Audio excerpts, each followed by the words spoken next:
Con el deportista tenemos un poco más de margen, ¿no? Porque no tenemos un contexto en teoría inmunometabólicamente tan malo, pero sí que es cierto que vemos cosas de deportistas que de repente se lesionan mucho y evidentemente son personas igual que el resto y les impactan igual. Podemos pensar en deportistas que conocemos y que sabemos que no tienen una buena salud digestiva. Salen mucho en la prensa a veces. Ha cambiado su alimentación para mejorar y no tener tantas lesiones. Oye, y da la casualidad, desde que Messi cambió su alimentación, se encontró mejor, rendía más, no se lesionaba tanto y demás. Al final, para yo solucionar una lesión necesito mucha energía. Y si hay un proceso inmunitario solapado a nivel intestinal, pues no voy a tener la suficiente energía para atender ese foco lesivo. Es muy difícil que un deportista pueda comer 8.000 kilocalorías de alimentos que tú y yo sabemos que son los que hay que comer. Entonces ahí hay que ajustar muy bien. Pero lo que no puede ser es que todo lo que coma sea comida basura, tampoco. Entonces, ni una cosa ni la otra, ¿no? La salud mental y una salud intestinal mala con una mala comida, pues es un cóctel molotov que, aunque sean bestias de la naturaleza, con una genética prodigiosa y con una epigenética brutal, pues aguantan hasta donde aguantan. Cuando yo doy un antiinflamatorio, bloqueo una enzima que se llama COX, que tenemos COX-1, COX-2, y una tiene que ver con que corto la inflamación, pero la otra tiene que ver con que regenero el tejido. Entonces, si corto una, corto la otra. Entonces, vale, corto la inflamación, me duele menos, pero corto una buena regeneración del tejido, ¿no? Entonces, ahí está el tema, ¿no? En poder jugar con esto siempre que se pueda, ¿no?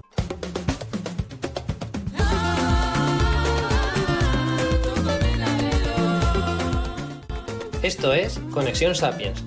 Bienvenidos a otro episodio. Hoy tenemos con nosotros a Borja Fernández. Vamos a hablar de lesiones y sobre todo cómo prevenirlas y cómo recuperarnos antes. Y bueno, bienvenido Borja y gracias por este ratito. Gracias por la invitación, Pablo. Un placer poder echar una charleta contigo un ratillo. Antes de meternos en el tema, cuéntanos tu trayectoria y bueno, pues cómo empezaste y cómo llegas al punto actual. Pues yo me inicio en el mundo del movimiento. Yo siempre tuve pasión por el deporte, por el movimiento. De primeras estudié la licenciatura en educación física y luego, pues una vez ahí, pues ya me fui interesando mucho por el mundo del rendimiento, de la salud, un trabajo un poco híbrido, ¿no? Y fui haciendo diferentes formaciones y luego ya me apasionó el mundo de la terapia manual, la parte osteopática y demás. Estudié osteopatía con una escuela francesa 5 añitos y luego ya me fui metiendo a cerrar el círculo un poco porque tenía como lagunas, ¿no? En determinados aspectos y el mundo PNI o el mundo de la medicina funcional integrativa fue el que fue cerrando un poquitillo todo, ¿no? Y ahí pues hice 2 másters y actualmente pues me dedico sobre todo a salud y rendimiento. Trabajamos un poco en un ámbito pues muy de medicina funcional, pero bueno, sin abandonar la parte de terapia manual y de readaptación de lesiones, ¿no? Es un poquitito un trabajo un poco híbrido, ¿no? Entonces yo estoy en ese punto y un poco bastante de docencia también, entonces me reparto entre el trabajo clínico y la docencia, básicamente.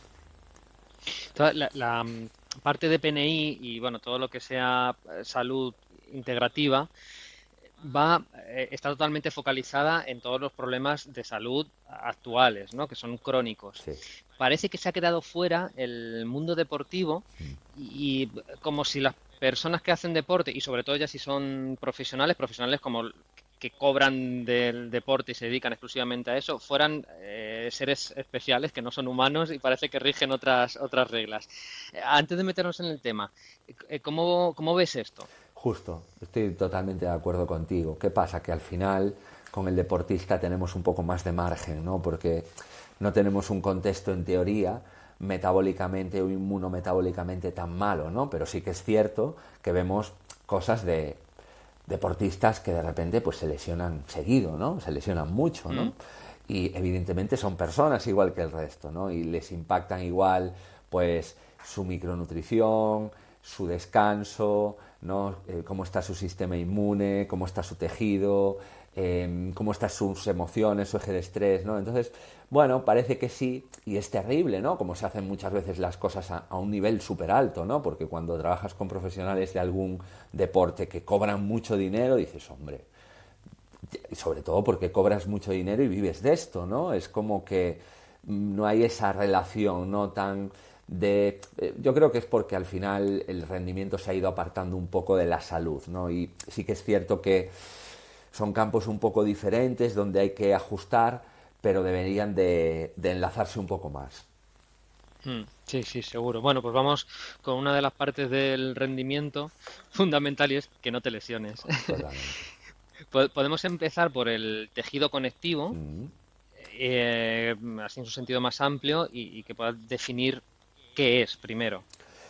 Una cosa muy rápido antes de seguir. El enlace que aparece justo debajo en la descripción de este vídeo es para que te apuntes a mi newsletter. Te llegará el email de bienvenida con los suplementos que considero imprescindibles, incluso con las marcas. Así, aunque de momento no me pague nadie por hacerle la publicidad. Luego escribiré 1 o 2 veces por semana un email muy corto y siempre pensando en que tenga algo que te sirva, ¿vale? Y nada, darse de baja cuesta lo mismo que darse de alta, nada. Así que yo creo que deberías apuntarte y probar. Nada más, te dejo ya con el vídeo. Pues al final en el cuerpo podemos hablar que casi todo es tejido conectivo, ¿no? Al final pues estamos hablando de un conjunto heterogéneo, diferente, porque tenemos tejidos conjuntivos muy, muy diferentes, ¿no? Pero sí que tiene una embriología común, ¿no? Un origen común embriológico y que básicamente tienen la función de sostén en el cuerpo, ¿no? De integrar todas las estructuras y luego permitir, son como autopistas también por donde van nuestros vasos y nuestros nervios, ¿no? Entonces, bueno, podríamos decir que la integración y el sostén es el objetivo fundamental del tejido conectivo. Conectar, por decirlo así. Sí, que parece, ¿no? Que tenemos la imagen de que es un tendón y además que es como algo inerte, Sí. que está ahí para unir dos huesos y ya. Y hay mucho más. Son estructuras muy vivas y son súper importantes básicamente porque a través de todas esas estructuras, sobre todo como más lo ve la gente que está en este mundo que nos puede estar escuchando, ¿no? Que al final sí que pensamos más en tendones, en ligamentos, en fascias, ¿no? En sitios por donde van todos esos paquetes vasculonerviosos que son tan importantes para irrigar a nuestros tejidos, ¿no? Pero al final, pues bueno, el tejido óseo, el tejido sanguíneo, ¿no? Estamos hablando también de tejidos conjuntivos, ¿no? Ujú. Y bueno, te voy a hablar, o sea, te voy a preguntar por el fibroblasto porque me parece esencial conocerlo para hacernos una idea de la importancia que tiene a nivel global, a nivel sistémico. Sí, es como que al final es la célula fundamental, el protagonista, el actor principal del tejido conjuntivo, ¿no? Si hablamos de tejido conjuntivo podemos pensar en células y luego en lo que rodea las células, en la matriz extracelular, ¿no? Es importante que tengamos fibroblastos funcionales, ¿no? Pero que tengamos una buena matriz extracelular, porque ahí va a haber una buena comunicación intercelular, ¿no? El fibroblasto realmente produce muchas sustancias, entre ellas la que más nos suena a todos es el colágeno, ¿no? Pero también otro tipo de sustancias como peptidoglicanos, glicoaminoglicanos, ¿no? También, al final también tiene una capacidad como el músculo de contractibilidad, ¿no? Y realmente al final son los encargados de organizar, ¿no? De organizar el tejido conectivo, ¿no? Y de producir estas fibras tan importantes, sobre todo el colágeno y de la elastina, ¿no? Que forman parte de la matriz, ¿no? Y realmente estos fibroblastos se estimulan, ¿no? Por muchas vías, ¿no? Pero sobre todo por ese concepto de mecanotransducción, ¿no? Es decir, cómo un estímulo mecánico se va a transformar en un estímulo neuroquímico, ¿no? Neurohormonal, ¿no? Por eso también los fibroblastos es muy importante entender que tienen receptores, como cualquier otra célula, para muchas otras sustancias o hormonas, ¿no? Señalizadoras, como catecolaminas, ¿vale? Otro tipo de hormonas de estrés, ¿no?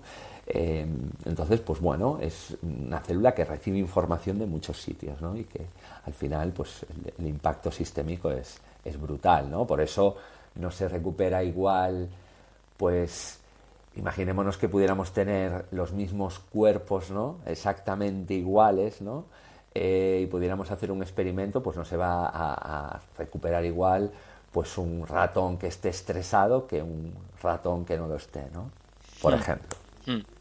Sí, pues esto, claro, es un mundo muy bonito o muy feo, depende del contexto, claro, y por dos vías, ¿no? Porque una recibe esas señales mecánicas, que esto es lo que se hace Sí, en un masaje mal dicho, ¿no? Una sí, terapia, digamos, por un fisio, cualquier persona que trabaje con el contacto.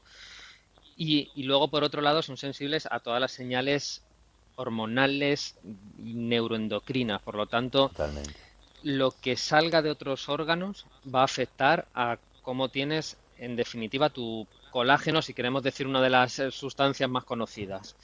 Sí, sobre todo por lo que por las órdenes que va a recibir el fibroblasto, ¿no? Acabas de decir algo muy interesante, ¿no? Porque el masaje es de esas técnicas que muchas veces olvidamos, ¿no? El masaje en sí, ¿eh? Parece que hay que aplicar trabajo de puntos gatillo, hay que meter agujitas, parece que hay que hacer una neuromodulación, que no digo que no, pero nos olvidamos de una técnica tan ancestral y tan buena que cuando se hace bien es súper top, ¿no? Al final, la mecanotransducción puede tener que ver con un masaje, con una caricia, con un estiramiento, con un kinesiotaping, ¿no? Con un ejercicio donde apliques tensión mecánica, un ejercicio de fuerza, ¿no? De ahí lo importante, es decir, es que ese estímulo mecánico esté correctamente hecho, ¿no? Para eso hay que saber hacerlo y en la fase que toca, ¿no? Porque claro, yo te puedo dar un masaje y relajarte mucho haciéndolo bien, pero puedo darte un masaje en la espalda y que estés todo el rato retorciéndote y escapándote de mí, ¿no? Ahí ya no lo estaré haciendo bien, ahí realmente la mecanotransducción va a ser mala, ¿no? Y esto lo podemos aplicar a todas las cosas. Y luego, con respecto a lo que dices, es el entorno, ¿no? El entorno hormonal y el entorno inmunometabólico va a ser clave no solo para lo que va a recibir el fibroblasto, porque puede recibir pues mucha insulina, ¿no? Y que llegue a sus receptores, puede recibir muchas catecolaminas, pero luego el contexto inflamatorio o inmunometabólico malo va a generar un mal ambiente en la matriz extracelular y no va a haber una buena comunicación, ¿no? Vía integrinas para que ese fibroblasto reciba una orden correcta, ¿no? Entonces son como muchas vías, ¿no? Que haya una matriz extracelular sana, para eso tenemos que estar nosotros sanos, y luego pues que no haya señales neurohormonales difusas y malas, y luego pues que para recuperarnos necesitamos estímulos correctos, ¿no? Mecánicos. Hmm. Quería separar la charla en dos bloques, uno primero de prevención, que es lo que decías, para no llegar o evitar esas personas, esos deportistas que tienen lesiones de repetición, que no suelen ser por un traumatismo, porque claro, o sea, si el tobillo se tuerce, pues vas a hacer un esguince. Totalmente. Si hay una patada, pues que Totalmente. son cosas que son inevitables de los deportes. Pero cuando hay mucha lesión muscular, tendinosa, ligamentosa, que parece que no termina de curar, o cuando estás bien y están compitiendo un cierto tiempo, ¡pum! Y otra vez, que es durísimo a nivel mental, más allá de todo lo que es muscular o de tejido osteomuscular, se pueden hacer un montón de cosas, se pueden revisar un montón de aspectos. Entonces podemos ir repasando y vamos viendo. Y uno de los primeros es la salud Sí. intestinal, y que al final es casi central para cualquier problema. Pero bueno, por empezar por uno y relacionarlo, ¿no? Totalmente. con este sistema. Totalmente. O sea, para yo poder recuperarme de algo y para, imaginémonos, pues que hay pues una rotura muscular, ¿no? Y en esa rotura muscular pues hay una fase de sangrado hemorrágica, ¿no? Que es alta, ¿no? Sobre todo en el tejido muscular, vale, una fase inflamatoria que se solapa, ¿no? que debemos de respetarla. Esto no quiere decir que haya que bloquearla siempre, sino que hay veces que hay que respetarla e intentar modularla, ¿no? Que el cuerpo pueda modularla. Y luego pues una fase más proliferativa, remodelativa, ¿no? Regenerativa, por decirlo así, donde el cuerpo empieza a fabricar, gracias a este fibroblasto colágeno, fibras de elastina, forma una cicatriz, y que esa cicatriz sea elástica y sea funcional depende del estímulo que nosotros hagamos. Lo primero de todo es que para que yo pueda hacer todo eso necesito cofactores, ¿no? Y los cofactores son nutrición dependiente. El primer aspecto que tenemos que tener en cuenta es que nuestra salud intestinal es importante porque todos esos nutrientes se van a absorber vía intestinal. No es difícil encontrar a deportistas con leaky guts, con intestinos pinchados, ¿no? Con lo cual la capacidad absortiva ya va a estar un poco limitada, ¿no? Y nos van a faltar todos estos factores, ¿no? Luego, por otro lado, cualquier contexto de intestino permeable o hiperpermeable con una disbiosis, lo que va a generar es un contexto inflamatorio sistémico, ¿no?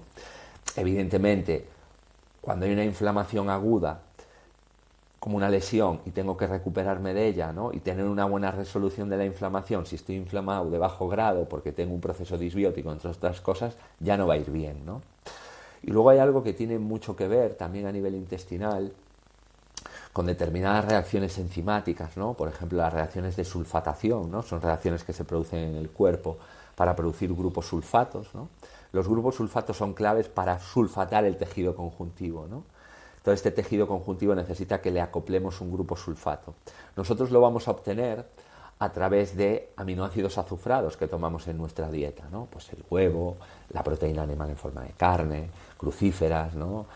Brócolis, coliflores, ¿no? El ajo, el puerro, la cebolla, todo esto tiene azufre, ¿no? Y este azufre, por una serie de reacciones enzimáticas, se va a acabar transformando en grupo sulfato. El problema es que necesitamos estos grupos sulfato para muchas cosas, ¿vale? Para sulfatar el tejido conjuntivo, pero también y prioritariamente para sulfatar a determinadas hormonas digestivas, ¿no? Pero también prioritariamente para sulfatar nuestra mucosa digestiva, ¿no? Entonces, si tenemos un daño en nuestra mucosa digestiva, vamos a requerir esos grupos sulfato y se los vamos a robar al tejido conjuntivo. Hay una muy clara relación y hay mucha evidencia científica entre colitis ulcerosa y lesiones miotendinosas, por ejemplo, ¿no? Entonces, sin llevarlo a un extremo tan potente como una enfermedad inflamatoria intestinal, sí que podemos pensar en deportistas que conocemos y que sabemos que no tienen una buena salud digestiva, ¿no? Salen mucho en la prensa a veces, ¿no? Ha cambiado su alimentación para mejorar y no tener tantas lesiones. Oye, y da la casualidad, desde que Messi cambió su alimentación, se encontró mejor, rendía más, no se lesionaba tanto y demás, ¿no? Entonces estos son quizás la falta de nutrientes y luego pues que le robamos cosas al tejido intestinal, ¿no? Como la glutamina también, ¿no? La glutamina es un aminoácido muy importante que está en el tejido muscular y en el tejido intestinal, ¿no? Entonces, pues si tengo un tejido intestinal dañado, pues mi músculo va a perder glutamina, ¿no? Entonces hay como muchos links ahí, ¿no? Pero bueno, los más importantes quizás sean estos, ¿no? Es clave la salud intestinal. Luego, fíjate que el azufre, que como bien has dicho, que está en el huevo, en la carne, pero también en todas las crucíferas, las coles, la cebolla, y hay gente que lo tolera fatal. Justo. Entonces, eso ya nos viene indicando que algo está fallando ahí, ¿no? Ahí ya nos indica que, fíjate, algo tan importante para nuestra salud general, ¿no? Porque al final los aminoácidos azufrados son brutalmente importantes, ¿no? Pero si yo tengo una disbiosis donde hay bacterias que aprovechan ese azufre para proliferar y generarme un daño, ¿no? Es decir, hablamos de disbiosis, de sobrecrecimientos bacterianos, son bacterias reductoras de sulfato que aprovechan ese azufre y generan una clínica fea, ¿no? De dolor intestinal, de deposiciones pastosas, de gases muy sulfurosos, ¿no? Pues este contexto de disbiosis o de sobrecrecimiento bacteriano, con lo cual yo, además de comer azufre, que lo necesito para recuperarme bien, no lo voy a poder integrar en mi cuerpo porque tengo bacterias que se aprovechan de él, ¿no? Entonces quizás antes haya que arreglar todo este tubo digestivo, ¿no? Y luego me he olvidado una cosa, Pablo, que luego simplemente pensar en que el tubo digestivo representa el 80% de nuestro sistema inmunitario, ¿no? Con lo cual tiene un peso muy importante a la hora de que yo pueda solucionar aspectos relacionados con mis lesiones, ¿no? O con cualquier proceso inflamatorio. Sí, si desde el intestino venimos ya con inflamación o está todo pendiente ahí, las respuestas en el resto del organismo van a ser inflamatorias, porque al final el sistema inmune es uno. Totalmente, Y bueno, más allá de robar energía. O sea totalmente. que. Que es buenísimo esto que dices, porque al final es que son tantas veces que dices tú, no, es que al final para yo solucionar una lesión necesito mucha energía, ¿no? Y si hay un proceso inmunitario solapado a nivel intestinal, pues no voy a tener la suficiente energía para atender, ¿no? Ese foco lesivo, por decirlo así. Mm. Sí, para solucionar una lesión y para poder entrenar fuerte, o sea, para crear adaptaciones, porque es también muy común, o sea, esas agujetas que ya no es funcional, o sea, no has producido ese pequeño daño hormético que te va a hacer que cada vez estés un poquito más fuerte porque le estás demandando un poco más. No, es que en cuanto me paso un poco, son 4 o 5 días que no puedo rendir. Entonces, te hacen no progresar. Entonces, algo está pasando por Totalmente, otro lado. totalmente. Aquí a veces, por eso decía que hay veces que es complejo, ¿no? Depende del tipo de deporte mucho, ¿no? Por ejemplo, hay Mm, deportes como el fútbol, donde todo esto que estamos hablando debería estar súper integrado, porque las demandas y las exigencias calóricas, vamos a poner calóricas, no son muy grandes, ¿no? Pero cuando un tío como Phelps, en su época potente, mm, tenía que entrenar y se consumía pues unas 8.000, 9.000 kilocalorías al día, es muy difícil que un deportista pueda comer 8.000 kilocalorías de alimentos que tú y yo sabemos que son los que hay que comer, ¿no? Entonces ahí hay que ajustar muy bien. Pero lo que no puede ser es que todo lo que coma sea comida basura, ¿no? Tampoco, ¿no? Entonces, mm. ni una cosa ni la otra, ¿no? Esto es lo que hay que hacerle entender a deportistas. Yo hay veces que con futbolistas semiprofesionales o profesionales que llevamos, ostras, es que claro que puedes ir a entrenar con la tripa vacía y va a ayudarte a flexibilizar tu metabolismo y va a ayudarte a que tus vías metabólicas vayan mejor y va a ayudarte a que no te lesiones tanto. Y luego cuando acabes de entrenar, tu horita y media de entreno, no, que es un entreno no tan exigente, ¿no? Pues que hagas una buena comida como toca, ¿no? Y que quizás puedas ir a 2 comidas porque no vas a tener tanta exigencia pues como, pues yo qué sé, pues como un tío que tiene que correr pues 150 kilómetros a la semana para acumular, ¿no? Volumen, por poner un ejemplo, ¿no? Mm. Sí, sí, ahí, o sea, la mayoría de deportes de equipo no son tan demandantes a nivel calórico. O sea, no necesitas dietas de 4.000, 5.000 calorías como en eso, en los ultras, triatlones, bueno, pues todo este tipo de deportes que, claro, son mucho más demandantes y ahí se te complica. Y encima, como vengas con problemitas Justo. de intestino, es muy difícil ajustar porque va a haber Ahí un. se pierden carreras deportivas, justo. Sí, y es que va a haber un momento en el que tienes que elegir entre o paro y me recupero y luego vemos, o si sigo es a ver hasta dónde aguanto. Totalmente. Y Hmm. totalmente. Y al final pensemos, porque si lo llevamos a otro ámbito, ¿no? Pensemos que estos deportistas que están muy exigidos, ¿no? Están muy exigidos no solo a nivel calórico, ¿no? Están muy exigidos a todos los niveles, ¿no? Hmm. Entonces, claro, esto aquí, la salud mental y una salud intestinal mala con una mala comida, pues es un cóctel molotov que aunque sean bestias de la naturaleza, con una genética prodigiosa y con una epigenética brutal, pues aguantan hasta donde aguantan, ¿no? Hmm. Otra de las cosas que te quería preguntar era por la histamina, que lógicamente la gente va a decir, histamina, alergia, bueno, pues tengo alergia, rindo peor, ya, bueno, sí, pero va un poco más allá, ¿no? Sí, sí. A ver, la histamina pues es un neurotransmisor clave en nuestro cuerpo. El problema de la histamina es no la que comemos, porque esto al final sí que no tiene mucha importancia, a no ser pues que te alimentes a base de procesados y de queso curado y de yo qué sé, de conservas todo el día, ¿no? Pero sí la que producimos, ¿no? Y la que producimos pues sí que tiene que ver con contextos disbióticos, ¿no? Con algún sobrecrecimiento de algún tipo de microorganismo más tipo hongo, parásito a nivel intestinal, que es algo que parece muy raro, pero nuestro tubo digestivo está lleno de diferentes microbios, ¿no? Que a veces sobrecrecen unos y otros. Luego el eje de estrés para mí es uno de los grandes desgranuladores de mastocitos, ¿no? Entonces, pues la histaminergia en exceso, y aún encima, si no la podemos limpiar bien, pues fíjate que este fibroblasto también tiene receptores para histamina, ¿no? Es decir, la histamina Hmm. es como una señal de alarma, ¿no? Lo que pasa que nuestros estresores evolutivamente hablando, ¿no? Tenían que ver con estresores inmunitarios, ¿no? A día de hoy no solo, ¿no? Entonces, claro, hay una hiperproducción en muchos cuerpos de histamina que acaban generando pues un desequilibrio importante a este nivel.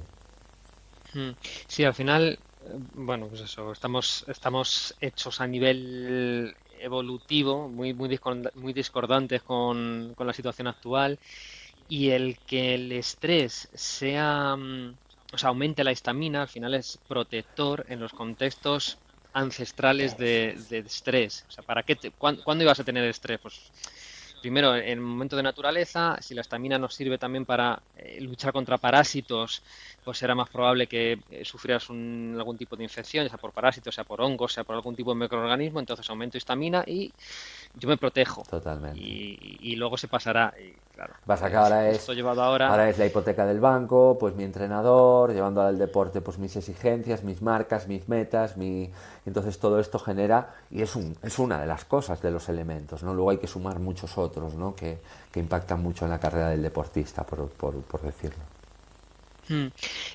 Aminoácido clave, la glicina, porque luego aparte, pues dentro del mundo del deporte te suplementas con la proteína tipo whey. Sí. Y a veces que a lo mejor siendo un poquito más quirúrgico hasta podemos en estos ser casos, más justo, eficientes, ¿no? a mí me gusta en estos casos sobre todo en una recuperación de lesiones, ¿no? Ser, como dices tú, más quirúrgico, ¿no? Y hay aminoácidos claves, ¿no? En el ensamblaje y en la formación de estas hélices de colágeno, pues la glicina es un aminoácido clave, como puede ser la prolina o la lisina, ¿no? Y como pueden ser la vitamina C y el hierro, ¿no? Entonces estos cofactores son los que no nos pueden faltar, ¿no? Son los que no nos pueden faltar. Ojo con pensar, ¿no? Porque muchos deportistas me dicen, me he lesionado, ¿qué puedo hacer? Le digo, hombre, no está mal que lo hagas, pero con esto ya teníamos que venir de casa, ¿no?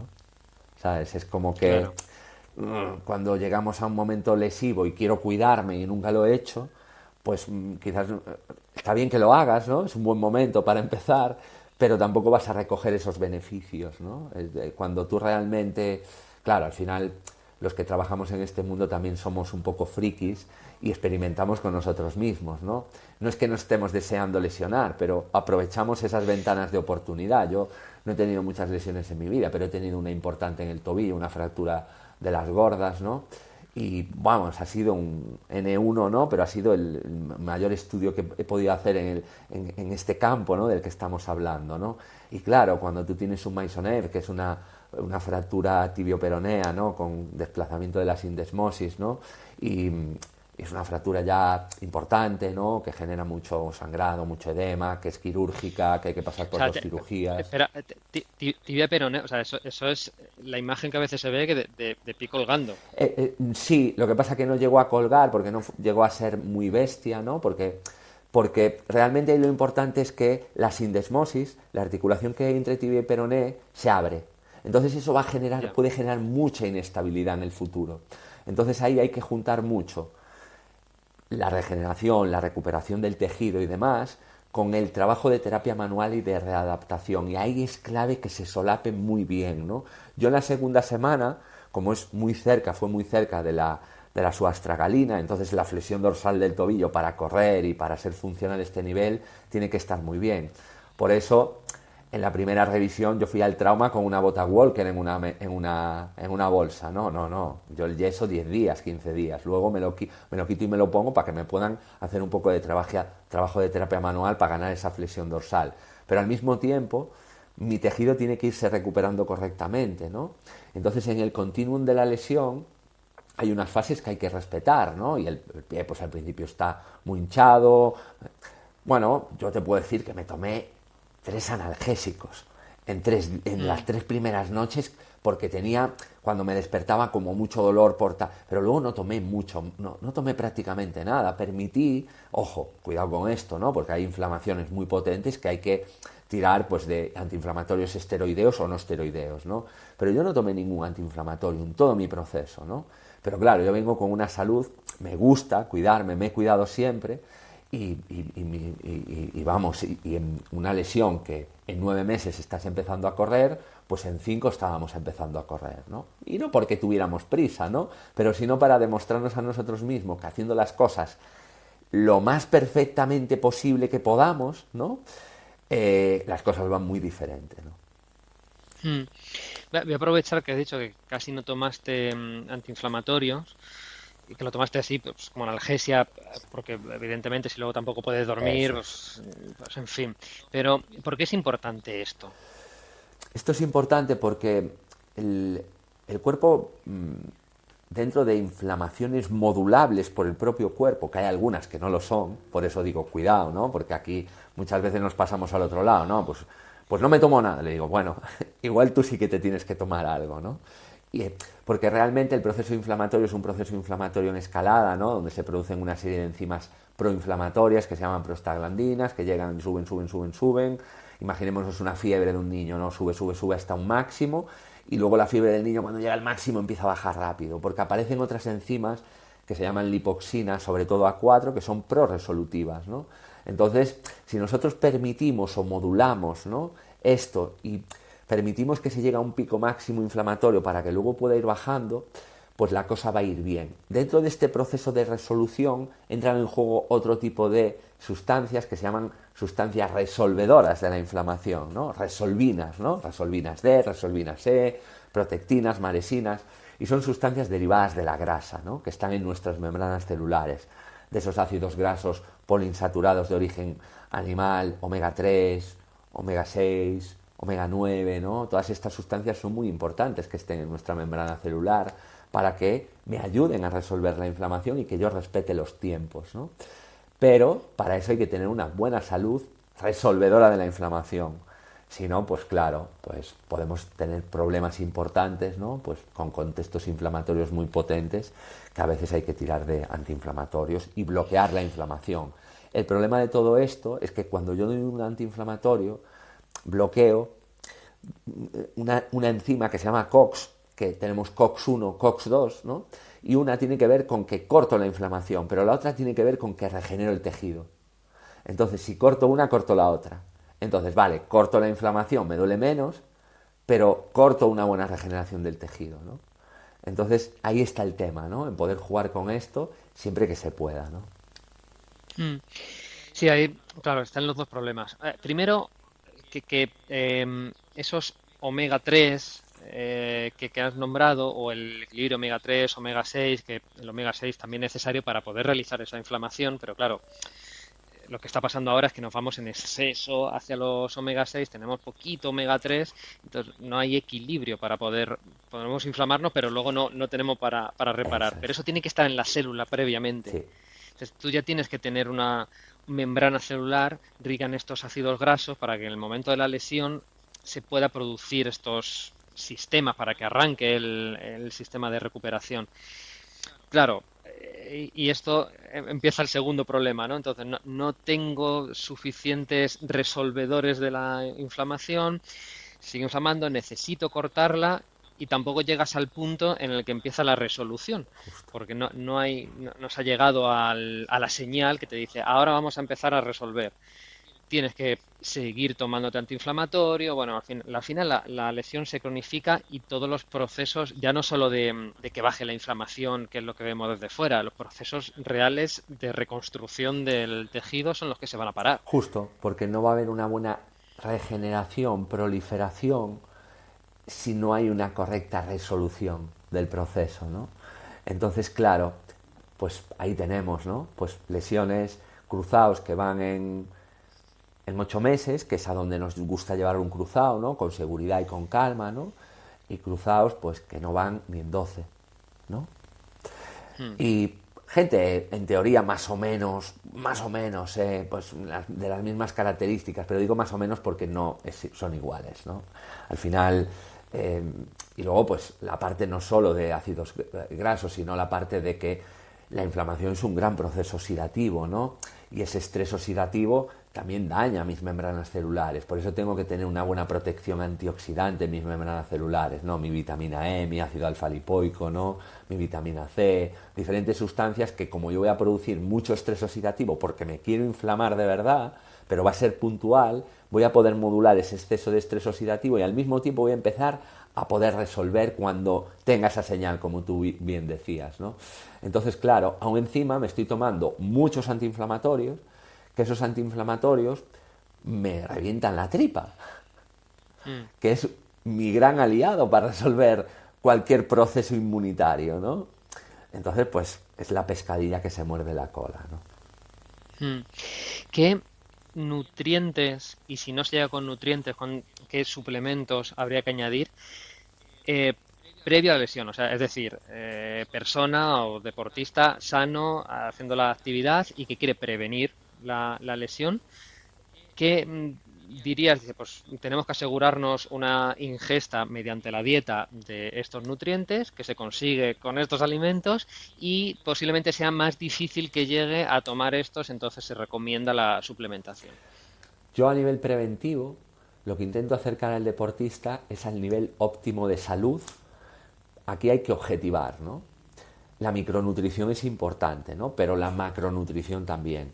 Primero, no pueden faltarnos calorías con respecto a nuestras demandas, que esto es muy importante y a veces se olvida, ¿no? Vale. No nos puede faltar proteína animal de calidad, ¿vale? Porque es fundamental para la construcción de tejidos, ¿no? Y aquí, pues en deportistas estamos hablando de 2 gramos por kilogramo de peso al día, ¿no? Y tenemos que intentar que sea de la mejor calidad posible, ¿no? Carnes, pescados, huevos, mariscos, frutos del mar, ¿no? Esto con respecto al nivel de macronutrición. Los carbohidratos no pueden estar, mejor que sean de origen celular, ¿no? Como ya sabemos, ¿no? Y no tan de origen acelular, pues nuestros tubérculos, nuestras frutas, nuestras verduras, porque estos carbohidratos, aparte de aportarme carbohidratos, tienen una densidad nutricional muy alta, muy rico en esos micronutrientes. Y luego la micronutrición debemos de asegurarla a nivel analítico, ¿no? Aquí tenemos que ver que todo está, pues nuestro zinc, nuestro selenio, ¿no? Nuestra B12, nuestra B9, ¿no? Debemos de chequearlo para saber bien cómo está, ¿no? Y si no, podemos jugar con la alimentación, pero cuando chequeamos que no está bien, debemos de aportar suplementos, ¿no? Del tipo que sean. Pues oye, si tenemos una sideremia baja, una ferritina fundida en una mujer deportista, pues tendremos que ajustar la suplementación de hierro, ¿no?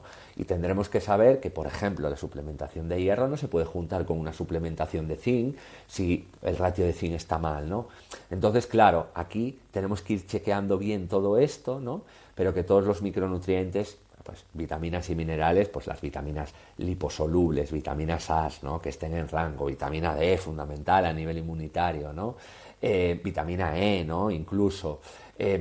Luego, a nivel de minerales, pues evidentemente el selenio. Luego hay cosas que no se pueden mirar también en analítica, hay que valorarlas de otra forma. Por ejemplo, el yodo es importante, pero el yodo hay que mirarlo a nivel urinario, ¿no? Porque a nivel analítico no es muy fiable. Los magnesios, ¿no? Entonces, todo eso tiene que estar bien mirado, ¿no? Para tener, cuando estamos hablando de performance, ¿no? De rendimiento, ¿no? De rendimiento y salud, ¿no?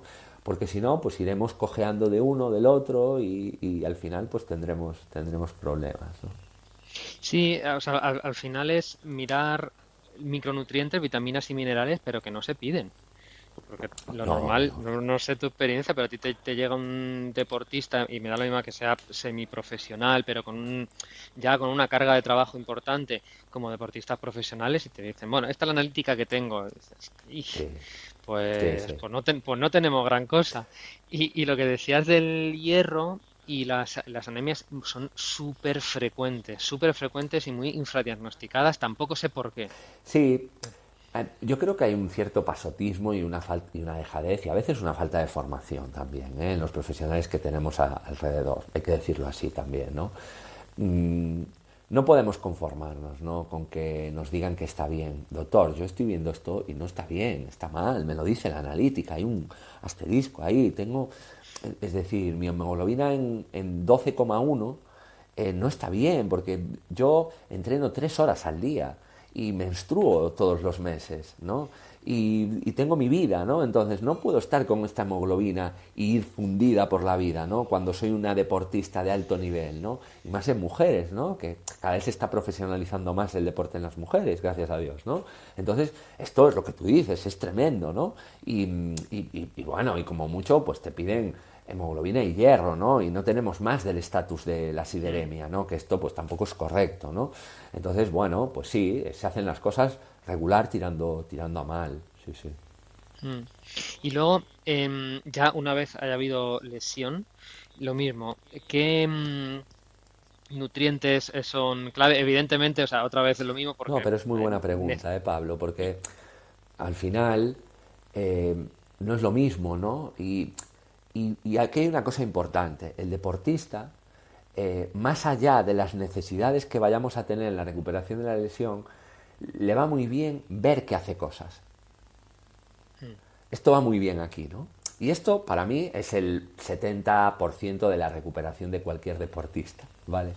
Entonces, a mí hay cosas que primero, no podemos, has comido fatal toda tu vida, está muy bien que quieras cambiar ahora que te has lesionado, pero esto ya tenía que venir de antes, con lo cual el trabajo preventivo es la clave y el trabajo educacional en nuestros deportistas, ¿no? Y a partir de aquí, que lo hacemos todo bien, ¿no?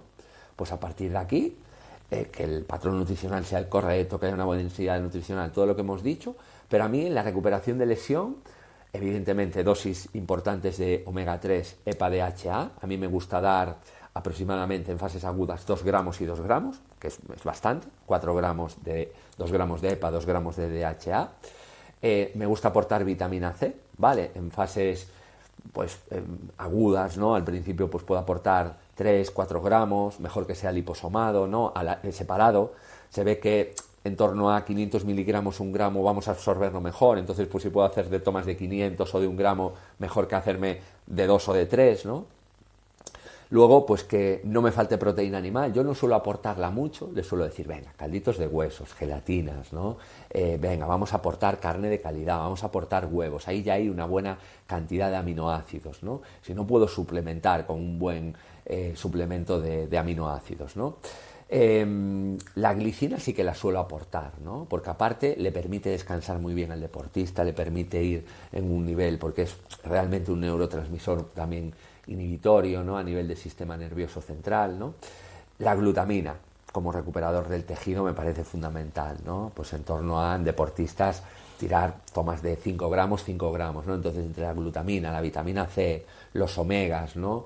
Y luego pues revisar que toda la micronutrición esté bien y que haya una buena carga proteica. Ujú.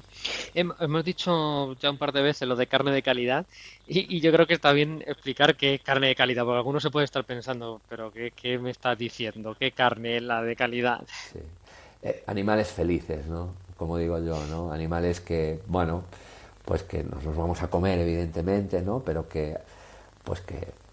a mí hay pacientes o deportistas que me dicen, pero ¿qué como?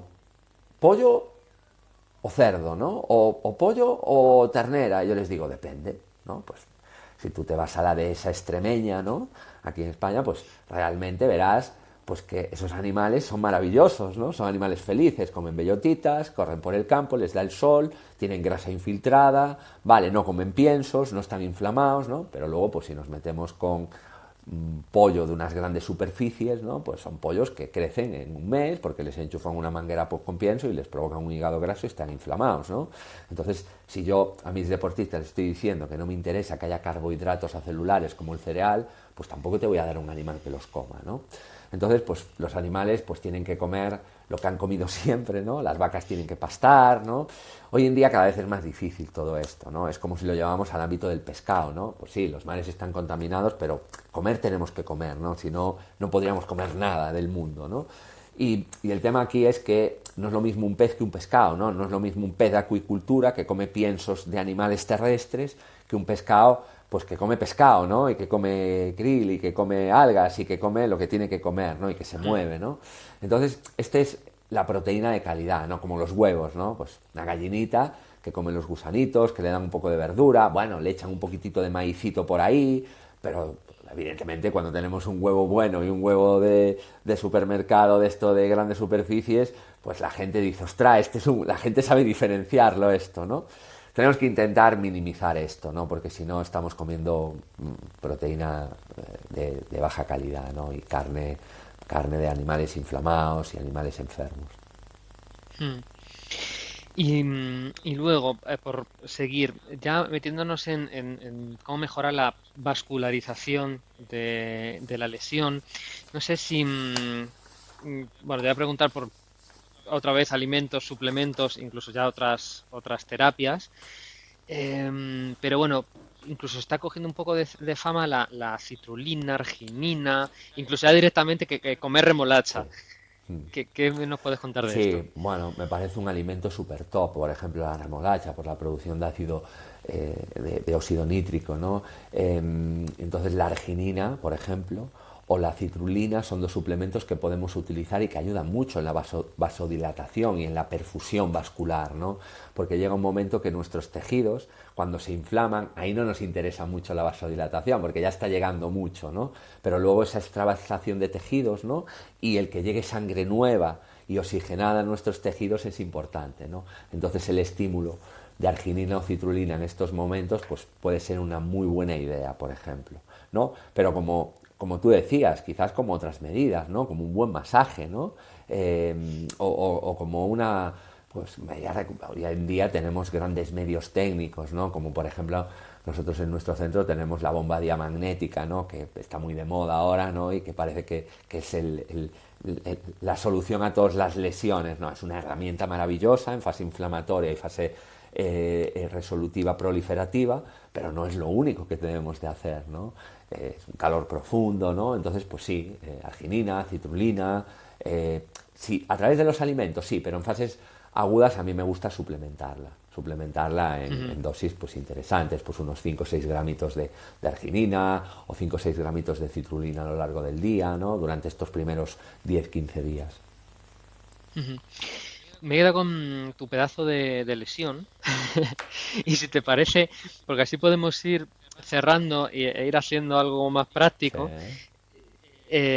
lo que quieras contarnos, puedes ir tomándote de ejemplo de lo que, digamos, un poco de la preparación, entre comillas, ¿no? Porque ese estilo de vida previo a la lesión que ya te está impulsando o tienes una tendencia a recuperar algo mejor, pero luego, ¿qué fuiste haciendo en distintas fases? Muy interesante lo de también que habías dicho, la no inmovilización, ¿no? Que estuviste 10 días, creo que has contado con con escayola, pero escayola. luego ya la férula para empezar a movilizar. Entonces, como distintas fases y quizá pues podemos ir eliminando mitos Sí. tomando ese pedazo de, Es de- más, de lesión de ejemplo. nosotros, claro, lo hicimos así porque nosotros pues nos dedicamos a formar a profesionales en el ámbito de la readaptación, ¿no? Entonces hay un PowerPoint, ¿no? Que es la línea de la lesión y es la línea de la lesión mía, ¿no?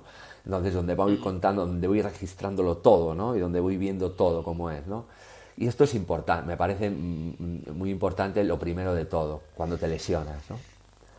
Aceptarlo, reconocerlo. Yo me lesioné en un campeonato de España de carreras de OCR, de obstáculos, que eran las que hacía antes, en el último combo final, a 5 metros de la meta, y pues caí y noté al momento que me había fracturado porque fue como una caña rota, ¿no? La gente que había a mi alrededor estaba asustada, ¿no? Entonces, bueno, yo soy una persona que, yo soy así, ¿no? Pero porque también me he hecho así, soy una persona extremadamente optimista, ¿no? A veces demasiado, ¿no? Entonces, pues bueno, yo me di cuenta que me había lesionado, estaban mis compañeros, no pasa nada, yo estaba tranquilizando a mis compañeros en aquel momento, me he lesionado, entonces de verdad que mi cabeza pensó, llevo 18 años trabajando sin parar, con mis vacaciones y demás, pero a mucho ritmo, qué bien me van a venir estos 4 mesecitos de estar muy bien cuidado y haciendo cosas que no he podido hacer, como estudiar más, leer más, ¿no? Como estar tranquilo, como poder hacer 2, 3 sesiones de entrenamiento al día cuando ya la cosa iba mejor, ¿no? Para mí de verdad que fueron unos momentos idílicos, ¿vale? Más allá de que hubo pues bueno, una cirugía, hubo un poco de dolor, ¿no? Pero fue puntual, ¿no? Entonces, aquí sí que hay que ponerse un poco el traje espartano, ¿no? O intentar ponérselo, ¿no? Y luego aceptarlo, compromiso, ¿no? Y luego rodearse de los mejores. Tú mismo te puedes ayudar a recuperar tu lesión porque tienes conocimiento, pero tienes que pedir ayuda. Esto es clave, ¿no? Y yo, pues, tengo a los mejores a mi lado, ¿no? Es decir, mi compañero de batallas con el que empecé a trabajar, hoy en día somos un grupo de trabajo muy amplio, pero empezamos 2, y pues este llegó al hospital el primero, preocupado, tal, y ya se puso el traje de aquí hay que empezar a currar, ¿no? Bueno, terapia manual, desde el día, pues eso, cuando me quitaron la férula, al principio, pues, el manco nos cojo, el manco nos cojo, el cojo nos manco. Yo estaba haciendo dominadas el segundo día, me llamaban un loco, ¿no? Pues porque me ponía la pata coja con mi muleta y me ponía la barra de dominadas en casa y hacía dominadas, hacía flexiones como podía, hacía bíceps, es decir, esto ayuda mucho en la recuperación de una lesión, ¿no?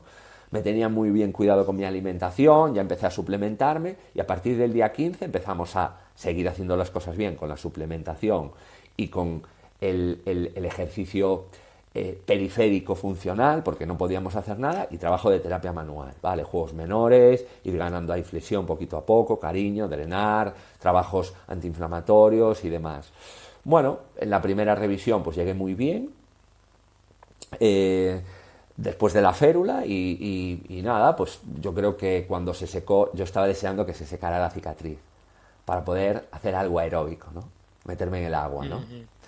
La aletita corta me ayudó mucho, con cuidadito y despacito desde el principio, entonces ahí ya fue, cuando ya pude empezar a nadar, ya pues ya fue una maravilla, ¿no? Y luego pues seguíamos trabajando toda esta parte de resolución, reparación, con el trabajo de terapia manual. Cada vez cobraba menos valor el trabajo de terapia manual porque ya empezaba a meterse en el proceso el trabajo de readaptación, ¿no? Pues ejercicios dirigidos a la flexión dorsal, al balance muscular, al RON, a la amplitud articular, a todo esto, ¿no?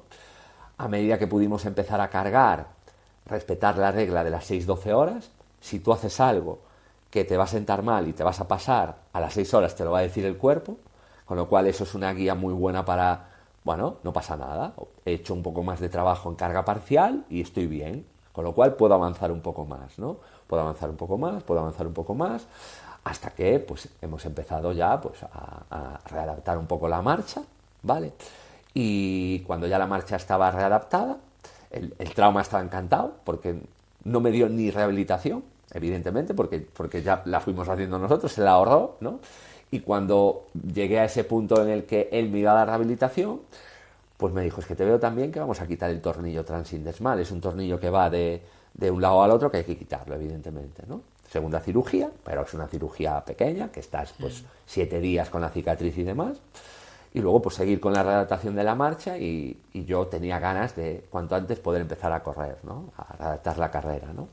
Y a partir del 5.º mes empezamos la readaptación de la carrera y dejamos algunas sesiones de terapia manual, todo lo otro lo mantuvimos, nuestra alimentación, nuestra suplementación la fuimos ajustando y yo tenía ya ganas ahí de empezar a currar, ¿no? Entonces pues yo ya empecé a currar, pues creo que en el 4.º o 5.º mes ya empecé a currar.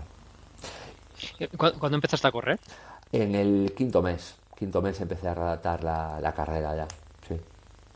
Joder, bastante bien. Sí, ahí sí que luego pues hay que, pues eso, al final el tibial posterior se va a quejar, cambia mucho la biomecánica del pie, mucho, yo lo he estudiado mucho, ¿no? Y una bóveda más caída, hay que hacer muchos trabajos ahí de arco plantar, hay que hacer como muchas cosas muy finas, pero no te queda el mismo pie. Entonces el tibial posterior, cuando yo iba acumulando carreras, se te quejaba un poquitito, ¿no? Bueno, terapia manual, trabajito, ajustar. A día de hoy hay veces que digo, ¿qué tobillo era? Te lo prometo. Porque no se ve la cicatriz. Y digo, no, es este, joder. Hostia, es este, tal, porque están muy iguales, ¿no? Qué buena señal esa. Sí. ¿Y cuánto tiempo de inmovilización total? De inmovilización total, con el yeso, 10 días, hasta que fui a la primera revisión, ¿no? Y ya fui con la bota Walker, me la quitaron para poder, evidentemente hay que seguir con la inmovilización, pero yo puedo estar en casa encima del sofá con el pie libre, Claro. ¿sabes? y puedo empezar a moverlo, ¿no? Y me pueden hacer un trabajito, ¿no? Lo que no puedes es hacer una carga total, ahí hay que ir progresando en carga parcial, poco a poco, ¿no? Con la bota Walker, pues estuve, pues eso. Me acuerdo que, fíjate, esto fue en octubre, en diciembre me fui a Lanzarote de vacaciones, con muletas todavía, y tenía la bota Walker, pero ahí creo que ya la empezamos a retirar a partir de ahí, sí. En esguinces, claro, tú tuviste rotura Sí, de sí. ósea. En esguinces un grado 2, o sea, donde haya una afectación del ligamento ya, Mm, sea en tobillo, yo que sé, ligamento lateral interno de la rodilla, mm. bastante típico también.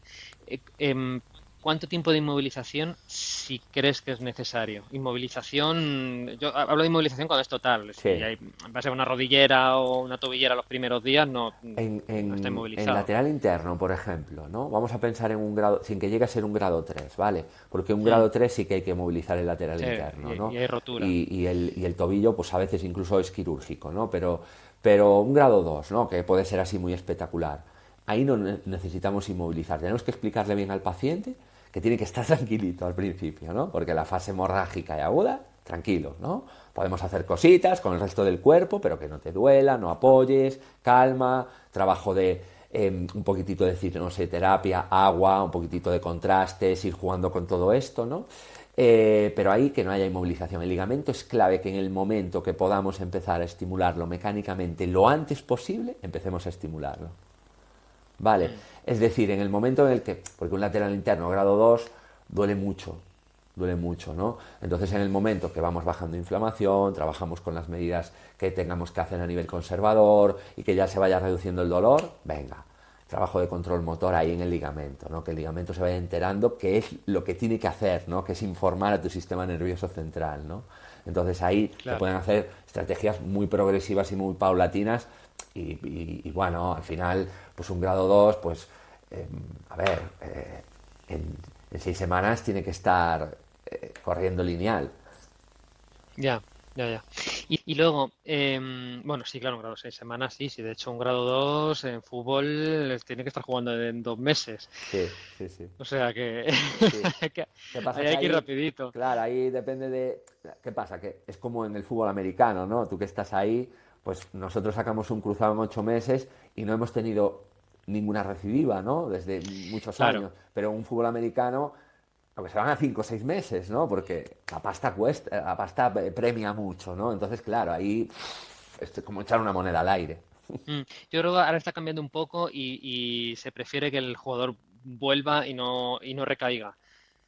Pero sí. Sí, se han hecho Eh, auténticas burradas, sí, en el mundo Sí, sí, sí. sí, sí, jugar infiltrado cuando sabes que lo vas a destrozar y bueno, en Sí, fin. sí. Y luego, te cambio de ligamento a tendón. También bastante típico, creo que se tendinitis que se cronifica en rotuliano o quizá algunos del supra en el hombro, que dan bastante la lata. Aquí yo entiendo que lesión, digamos, mecánica, lesión del tendón como tal, ya no hay. O sea, no, no es externo. Algo se ha quedado encasquillado dentro, es lo que quiero decir, ¿no? Sí. Aquí depende de la afectación que tengamos, ¿no? Pero aquí, bueno, primero, el tendón no puede estar nada inflamado para hacer el trabajo activo, ¿no? Y aquí la clave es un buen protocolo de trabajo excéntrico en el tendón, clave, y llevarlo rápido a la funcionalidad. Pero aquí está el arte en el trabajo excéntrico, ¿no? Porque el trabajo excéntrico tiene que ser, o sea, si yo te propongo para un rotuliano un protocolo Hakan, ¿no? Que es el clásico, ¿no? Con cuña y es una sentadilla clásica, ¿no? Una fase excéntrica en la que priorizamos la bajada muy lentito, ¿no? Que luego vamos avanzando a apoyo monopodal y demás. Lo que no puede ser es que al día siguiente te quedes resentido. Ahí es donde tenemos que afinar, ¿no? Y luego, pues bueno, un trabajo antiinflamatorio en un tendón, pues son 5 días, bomba diamagnética, un poquitito de masaje, bueno, calma, tranquilidad. Oye, ¿no te duele para la vida diaria? Empezamos ya, protocolo excéntrico. ¿vale? Y a partir de ahí es ir avanzando, avanzando, hasta que haya un apoyo monopodal, donde haya una carga potente, ¿no? Vamos avanzando en aumentar fase excéntrica, ¿vale? Disminuir fase concéntrica, disminuir tiempos de recuperación, y luego ya lo vamos llevando a un trabajito más de readaptación de carrera, fase explosiva, fuerza elástico-explosiva, reactiva elástico-explosiva, ¿no? Y ya vamos avanzando, ¿no? Pero el tendón, la base es que no esté inflamado y rápidamente al trabajo excéntrico. Mm.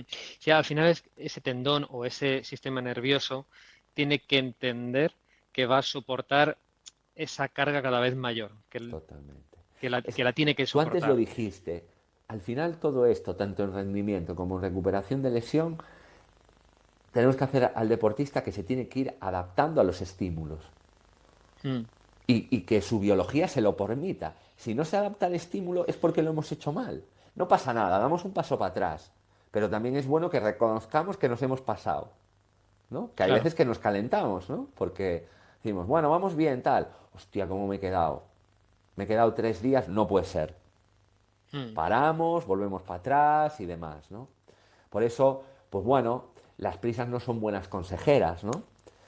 Pero, bueno, hay veces que, pues que las prisas están ahí, ¿no? Mm. Si quieres, para terminar, si quieres añadir algo totalmente libre, si no, te hago esta pregunta teniendo en cuenta siempre, claro, es que todo lo que decimos no tenemos un paciente delante, por lo tanto son generalidades. Pero si te dijera alguien, jope, pues yo sufro mucho de lesiones, no sé, me da igual que sea muscular, que sea tendinosa, pero cada 2 por 3 estoy lesionado. Dile 3 cosas, quizá por orden de lo primero que tendría que mirar. Vale. Vale, alimentación y salud intestinal. Eh, rodearse de los mejores. Y aceptación y compromiso. Uy, qué bueno, la última, ¿no? Mm, Sí, sí. Son cosas dos así como un cosas. poco abstractas, pero que es que si no las hay, no, la cosa no va, ¿no? Es decir, al final esto. Porque realmente, Pablo, cuando tú. Claro, a mí me fue todo muy bien y yo sabía que me iba a ir muy bien. Porque tengo buena salud y porque estoy rodeado de los mejores y porque me gusta y porque lo hago por. Y no lo he sufrido el proceso en absoluto en ningún momento, ¿no? El problema es cuando tú ves entrar a un deportista, y lo hablamos mucho en consulta, eh, con cara de miedo. Dices, vamos a ir mal, tío. Ya podemos hacer lo que queramos. Nosotros te vamos a acompañar, lo decimos entre nosotros, ¿no? Pero muchas veces, pues yo qué sé, muchos cruzados, que nosotros trabajamos muchos cruzados, ¿no? Hay algunos que vienen, pues oye, pues vienen pues porque tienen que venir, como vienen, ¿no? Pues al final vienen con cruzado, no vienen alegres, pero no los ves con esa cara de pánico. Mm. Cuando vienen con cara de pánico está mal. El- el- el- Esta es la clave para casi todo, ¿no? Para Sí, casi todo. No podemos obviar lo otro, ¿eh? Porque es muy importante. Porque al final es, vale, pues como cualquier cosa, no sé qué, pero sí que lo vemos, ¿no? Que al final el que es muy fuerte aquí puede con todo lo demás.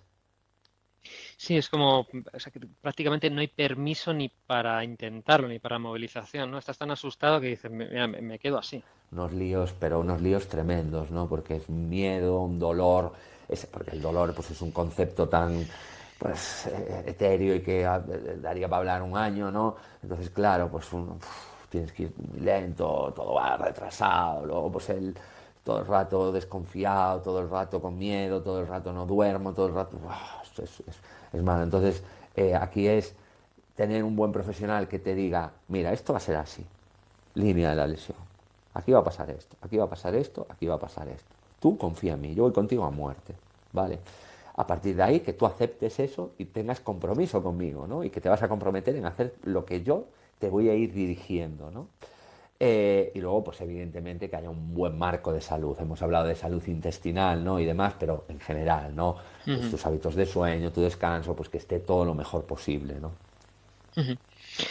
Oye, pues el último consejo yo creo que le puede servir a mucha gente. Oye, para cerrar, dinos algo que te haya gustado, impresionado, que hayas leído, visto últimamente y que quieras compartir? Eh, pues mira, es algo que no tiene mucho que ver con esto. Bueno, Da igual. yo estoy en el mundo también ahora, estoy en el grado de antropología, ¿no? Por gusto, porque es una pasión que tengo desde hace tiempo, ¿no? Pero esto tiene un poco que ver con la historia. A mí me encanta la antropología y toda la parte evolutiva, ¿no? Pero luego me apasiona la historia. Y ahora estoy con un autor que se llama Luis Zueco, novelas históricas, tiene una serie de novelas históricas españolas brutales, una lectura de esta que te engancha muchísimo, ¿no? Y es algo que a mí me va muy bien porque me permite desconectarme, porque si no, no soy capaz de desconectarme, porque me apasiona mi trabajo y me enfrico demasiado, y hay momentos en los que hay que limpiar la mente de todo eso, ¿no? Entonces me va muy bien en épocas de vacaciones llevarme mi tocho de Luis Zueco, que aún me quedan unos cuantos, y engancharme en esa novela y evadirme, ¿no? Me desconecto por completo. Bueno, pues lo dejamos apuntado. Pues muchas gracias por el rato este. Pues un placer, Pablo, la verdad que muy agradable. Gracias a ti por la invitación. Bueno, y para los demás, pues nos vemos la semana que viene. Un Saludos. saludo.